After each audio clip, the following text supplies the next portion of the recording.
এবার জানবো স্ত্রীর সাথে আচরণ।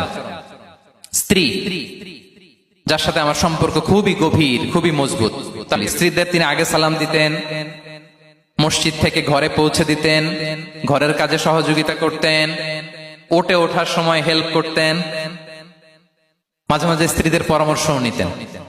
বিষ্ণু ইসলাম নিজ হাতে ঘরে উটের দুধ দহন করতেন, রুটি সেকা দিতেন, কাপড় সেলাই করতেন, এই কাজগুলো করতেন। এবং আম্মা জান আয়েশা রাদিয়াল্লাহু তাআলা আনহাকে এত ভালোবাসতেন, তিনি বলেন, আমি গোশত খেয়ে ওইটার হাড্ডিটা রেখে দিলে বিশ্বনবী আমার খাওয়া হাড্ডিটা নিয়ে আবার চুষতে শুরু করতেন।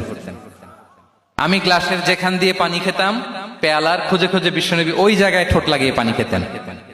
মাইমুনা রাদিয়াল্লাহু তাআলা আনহা বলেন যে আমি আর বিশ্বনবী এক বালতি থেকে মগ দিয়ে পানি নিয়ে দুজনে গোসল করেছি। আল্লাহু আকবার, কি চমৎকার আচরণ। এবং স্ত্রীদের নিয়ে তিনি সফর করতে বেরোতেন।